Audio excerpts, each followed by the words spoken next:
Ya, Assalamualaikum warahmatullahi wabarakatuh. Perkenalkan kami dari kelompok 7, yang beranggotakan 2 orang. Saya Oliver Turkman, dengan NRP 15/2020-107 bersama rekan saya, Razan Arsyidunur dengan NRP, 19/2020-119.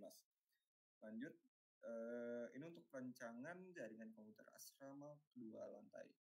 Nah, untuk perancangan jaringan lantai ke-1, di sini kita menggunakan layanan internet gedung asrama berlantai 2 menggunakan modem ADSL. Untuk yang kedua itu router utama menggunakan Linux Red Hat, yang ketiga itu distribusi jaringan menggunakan switch, yang keempat itu ada fasilitas server database, yang kelima komputer admin menggunakan desktop PC, yang keenam itu komputer pengguna dilayani oleh router mikrotik plus HP. Dan yang terakhir ini seluruh pengguna menggunakan laptop dan komputer. Ini untuk perancangan dan lantai keduanya. Jadi di sini, ada komputer yang di kamar satu, kamar ketiga, dan ini untuk, switch-nya itu ada di kamar ketiga, dan ini untuk jalannya si, apa, kabel UTP-nya. Lanjut, ini untuk perancangan dan pemetaan diagram satu garis ke denah gedung asrama lantai 1. Untuk, area ke-1 di sini pertama ada, server DB.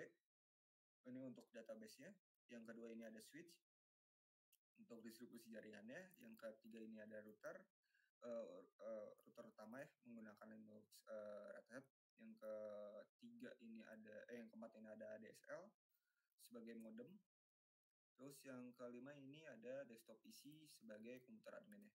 Terus lanjut ke area kedua, ini ada laptop pengguna ke-1, di kamar kedua, di area ketiga ini ada laptop pengguna kedua, kamar ketiga. Untuk di area keempat ini ada laptop pengguna yang ketiga di kamar keempat.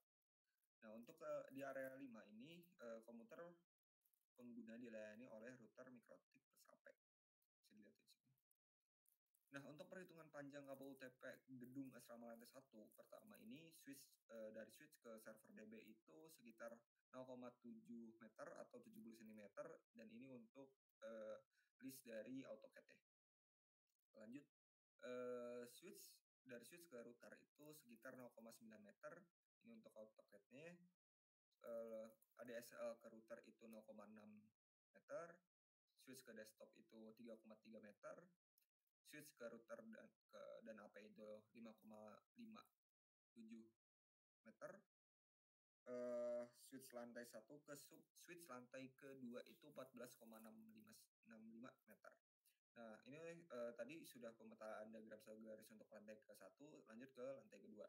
Nah, untuk ke area ke-6 ini distribusi jaringan menggunakan switch untuk di lantai 2-nya. Terus untuk area ke-7 ini hanya terdiri dari komputer di kamar ketiga. Terus di area ke-8 ini komputer dilayani oleh switch. Nah, ini untuk perhitungan panjang kabel UTP gedung asrama lantai ke-1-nya. Untuk panjang kabel dari tangga lantai kedua ke switch lantai 2 itu 3,9 meter. Ini untuk AutoCAD ya.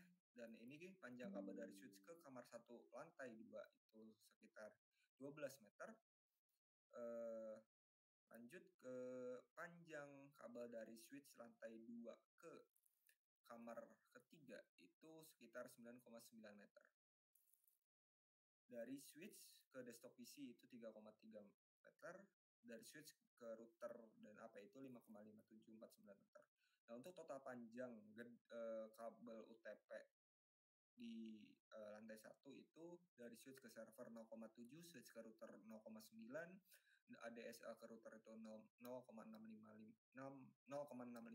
meter, dari switch ke desktop itu 3,3 meter, dari switch ke router dan AP itu 5,5 meter, dari switch lantai 1 ke sub switch lantai kedua itu 14,6 meter. Dan untuk lantai keduanya dari switch ke komputer 1 itu 12,4 meter, dari switch ke lantai 2 itu 9,9 meter, dan tangga lantai 1 ke sub switch itu 3,94 meter. Dan untuk total dari lantai ke-1 itu 25,8 meter, total panjang UTP ke lantai kedua itu 26,08 meter, kita totalkan menjadi 51,9. Nah, untuk kabel tambahan itu dikali dengan 25% dari 51,9. Nah, 25%-nya itu 12,9 meter kita jumlahkan, yaitu sekitar 64,9 meter kita bulatin menjadi 65 meter. Nah, untuk peralatan komputer yang diperlukan itu pertama ada 1 unit modem ADSL terkoneksi ke ISP, 1 unit router dengan Linux Red Hat, selanjutnya itu 1 unit router MikroTik, 1 unit switch TP-Link dengan 8 port GB, 1 unit server database, 1 unit terminal admin PC desktop, 3 unit laptop, 2 unit PC desktop, 65 meter kabel UTP, dan 8 pasang konektor RJ45. Nah, untuk one line diagram dan kelengkapan IP serta perhitungan subnetnya, nah ini untuk one line diagramnya seperti ini. Untuk ESP-nya itu dengan IP 192.168.1.1/24 dan modem ADSL-nya itu 192.168.1.2. Dari main router itu untuk ETH 0-nya 0.1 dengan netmask 24. Dan ini untuk main backbone 192.168.1.10.0 dengan database server dengan ETH 0-nya 10.2 dengan netmask 29. Untuk main backbone-nya ETH 1-nya itu 10.1 dan ETH 0 nyambung ke subrouternya itu 10.4. Nah, untuk sub backbone-nya itu IP-nya 101.0 dengan subrouter ETH ke-1-nya itu 101.1, DHCP servernya itu 101.29/29 ya /2/29, dan untuk IP AP-nya itu 101.3, dan untuk host address-nya itu 3 unit dari 101.4 sampai 101.6. Dan untuk di kanannya itu main backbone yang kedua itu dengan IP 20.0 dengan ETH 1-nya 20.1/30. Untuk subrouter dengan ETH 0-nya 20.2 dengan netmask 30. ETH 1-nya itu 201.1 dengan netmask 29. Dan ini untuk sub backbone-nya itu 201.0. Untuk komputernya itu 201.2 dan 201.3. Lanjut untuk delegasi IP address ISP, IP delegasi dari ISP diberikan dari pihak ISP ke pelanggan. Sisi keluar jaringan pelanggan atau default ya, dan IP private pelanggan itu 192.168.1.2 dengan netmask 24. IP gateway pelanggan itu 168.1.1 dengan netmask 24. Sisi ke dalam jaringan pelanggan itu default, dan IP private pelanggan itu 192.168.0.1 dengan netmask 24. Nah, ini untuk perhitungan IP address dengan main backbone. Untuk main backbone ke-1 ini kita dibutuhkan 4 node host dengan alokasi rencana IP-nya itu 192.168.10. Kemudian host ID-nya itu 4 host karena tadi kita kebinerkan menjadi 1000, diperlukan 3 bit. Nah, jadi untuk subnet mask-nya itu untuk angka hex-nya itu F8, terus 248 untuk subnet mask-nya. Dan untuk mask bits-nya itu 29. Kenapa 29? Di sini ada rumusnya, yaitu 2 pangkat 32 dikurangin 29 dikurangin 2, yaitu 2 pangkat 3 dikurangin 2, yaitu 2 pangkat 3 itu 8 dikurangin 2, hasilnya 6. Nah, di sini 6 itu sangat pas sekali untuk 4 node ya. Satu untuk subnet ID dengan IP-nya itu 10.0, terus broadcast address dengan IP 10.7, dan host address-nya itu dari rentang 10.1 sampai 10.6. Lanjut ke main backbone kedua, di sini kita dibutuhkan 2 node saja. Untuk rencana IP itu 192.168.20.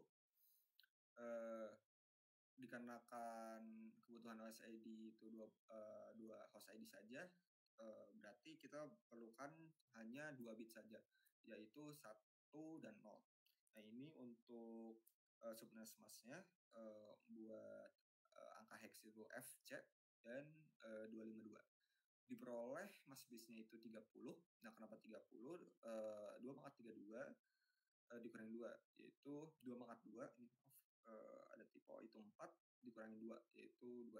Nah, hanya memiliki 2 alamat, yaitu pertama 20.2 20.0 untuk subnet ID, terus 20.3 untuk broadcast address, untuk host address range-nya itu 20.1 sampai 20.2.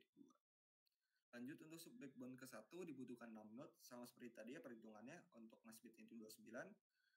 Untuk subnet ID-nya itu 101.0 dengan mask bit-nya 29, terus untuk broadcast address-nya 101.7 dan host address range-nya itu 101.1 sampai 101.6. Untuk sub backbone kedua itu dibutuhkan 4 node. Untuk alokasi rencana IP-nya itu 192.168.201 dengan subnet mask-nya itu F8. Kita juga memerlukan 29 bits, dikarenakan kalau misalnya 30 saja hasilnya itu 2 alamat saja. Sedangkan di sini kita perlu 4 node seperti itu. Untuk subnet ID-nya itu 201.0, broadcast address-nya itu 201.7, host address range-nya itu 201.1 sampai dengan 201.6. Nah, ini untuk perancangan diagram satu garis dengan kelengkapan IP-nya sama seperti tadi ya, sudah dijelaskan. Dan ini untuk perancangan diagram satu garis pada simulator iNetwork. Jadi di sini main router disambungkan dengan modem ADSL dan ISP, terus lanjut ke main backbone dari main router ini, main backbone 1, main backbone 2, dan untuk main backbone 1 ini disambungkan database server dan terminal admin. Lanjut ke subrouter, di subrouter ini terdapat sub backbone, dan di sub backbone ini terdapat DHCP server plus IP serta untuk terminal laptopnya. Dan untuk main backbone yang kedua ini disambungkan ke subrouter, dan selanjutnya subrouter disambungkan dengan sub backbone, dan sub backbone disambungkan ke terminal PC ke-1 dan kedua. Nah, ini untuk konfigurasi IP address ke perangkat ISP-nya. Untuk interface ke-1 itu dengan IP address 192.168.1.1.1.1 dengan subnet mask-nya itu 255.255.255.255.0. Untuk konfigurasi IP address modem ADSL ini untuk interface ke-1 itu ke main router itu 0.1 dengan subnet mask-nya itu 0, dan interface kedua itu ke ISP itu 1.2 untuk IP address-nya dengan subnet mask-nya sama 0. Nah, ini untuk delegasi IP main router dari ADSL, IP dari 192.168.0.1 atau bisa disebut dari ini ya, dari modem ADSL, IP arah jaringan ke dalam ADSL ya seperti ini. Sehingga jika dikoneksikan ke main router, maka secara default ADSL akan memberikan IP dari DHCP servernya ke dalam ke dalamnya. Dalam hal ini, dimisalkan IP DHCP yang didelegasikan ADSL ke main router yaitu 192.168.0.2 dari sini ISP ke sini main router. Oke, lanjut. Ini untuk konfigurasi IP address main router. Ini untuk yang pertama ya. Ini untuk untuk modem ADSL yang ke kanannya ini 1. Ini dengan IP address-nya 0.2, dan ini untuk interface kedua itu ke main backbone 10.1, dan ini yang ketiga itu untuk main backbone yang kedua itu 20.1 dengan subnetnya 252. Untuk konfigurasi IP address database server, di sini IP address-nya 10.2 dengan default gateway-nya 10.1, terus untuk server name-nya itu HTTP server 0 dengan domain name-nya itu bluespring.laundry. Nah, untuk konfigurasi IP address terminal admin, di sini komputer name-nya itu work 0, dengan domain namanya itu bluespring.laundry dengan IP address 10.3 dan default gateway-nya itu 10.1.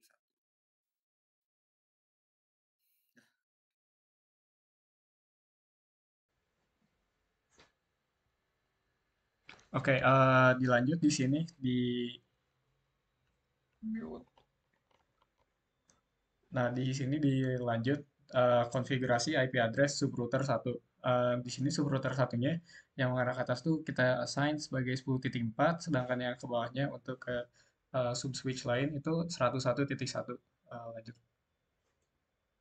Nah, di sini yang konfigurasi IP address subrouter 2 ini tuh untuk yang main backbone yang di kanan, yaitu kita punya IP address-nya 20.2 yang udah desain dengan main router dengan switch yang di atas dan 201.1 untuk ke jaringan yang ke bawah.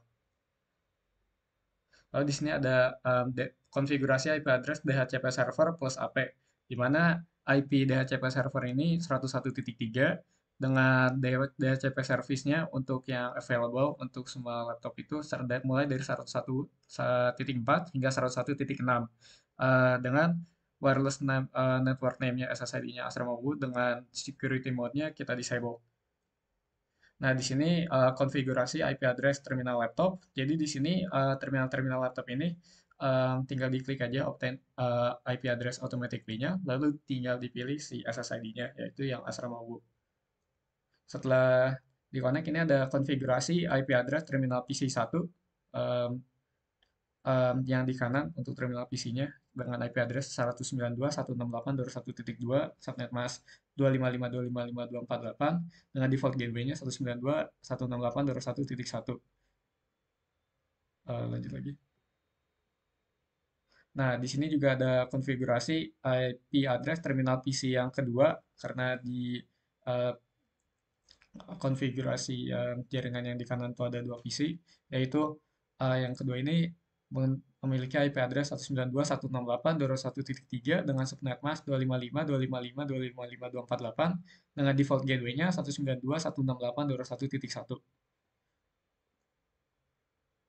Nah, lalu kita masuk ke Red Hat di mana kita mulai konfigurasi router dengan IP 192.168.0.1 adalah IP jaringan ke dalam dari ADSL, sehingga jika di connection ke main router maka secara default ADSL akan memberikan IP dari DHCP servernya.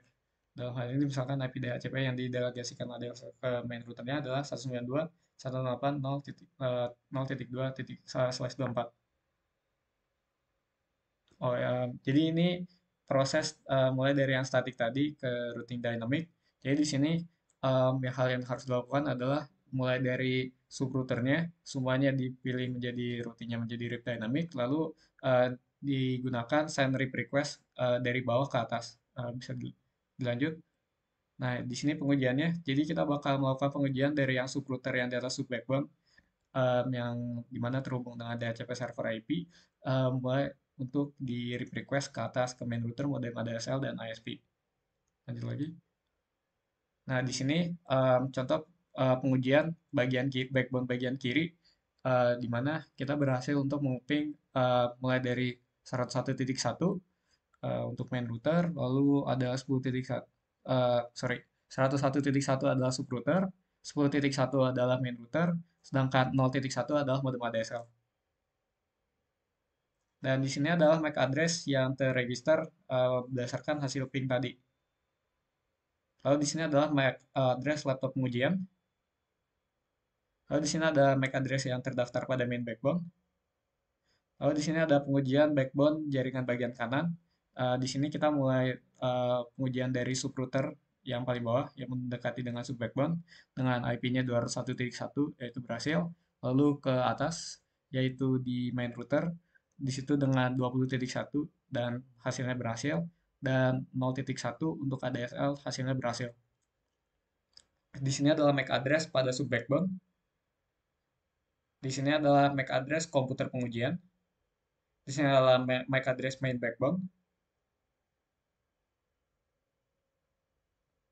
Dan di sini adalah kita menggunakan iNetwork Static Router DHCP. Di sini yang kita tes dulu yang bagian kiri, bagaimana cara membuat menjadi statiknya, yaitu di routing protocol kita ubah dulu menjadi fix, lalu kita klik kanan pada router setting ini, dan kita masukkan IP-nya. Jadi di sini bisa dilihat bahwa destination-nya 10.1 akan melewati mana, yaitu gateway-nya 101.6 dengan interface-nya 101.1 kalau misalnya dari bawah. Lanjut lagi. Dan di sini juga ada yang sama apabila uh, untuk yang di kanan yaitu 201.1 201.0 dan melalui gateway-nya 20.2 dengan interface-nya 20.1. Nah, di sini contoh iNetwork static main router-nya pada yang main router yang di atas, kita punya semuanya mulai yang tadi 10, 20, 101, dan 200. Dan di sini juga iNetwork static ADSL-nya kita punya 0, 1, 10, 20, 101, dan 201 juga. Nah, di sini hasil contoh iNetwork static ping-nya, yaitu di sini 1.2 berhasil, 0.2 berhasil, 10.1 berhasil. Nah, di sini kita mulai masuk ke Red Hat.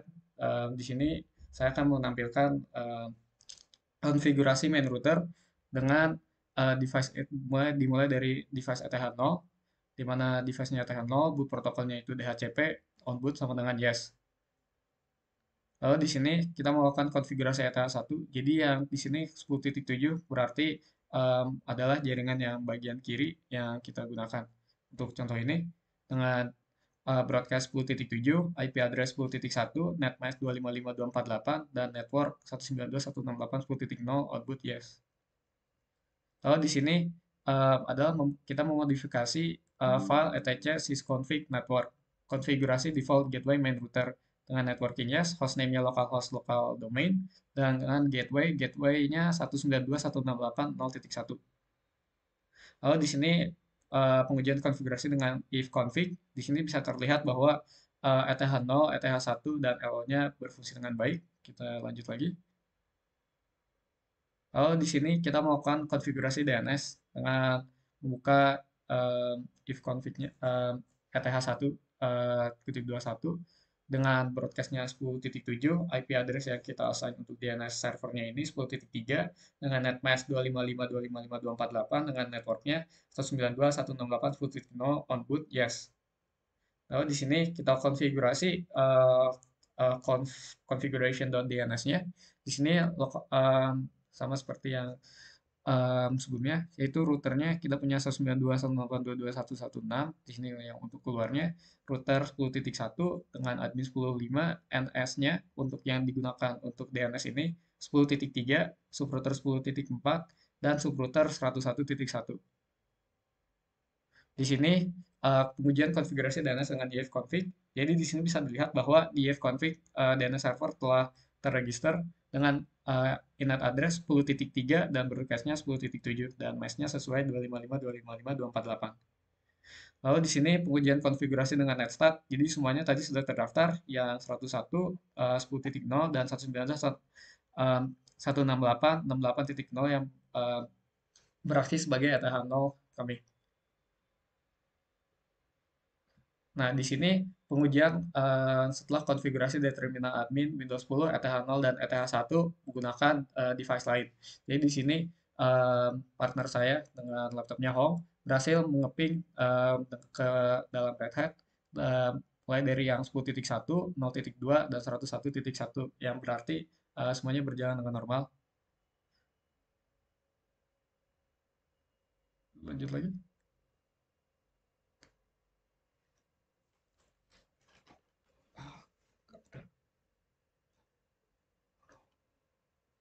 Sebentar ya, ada salam teknis.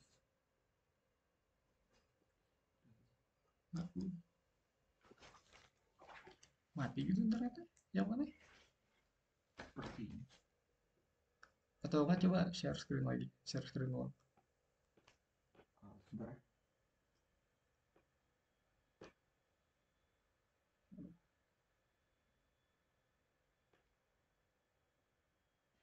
Sebentar, ada salam teknis.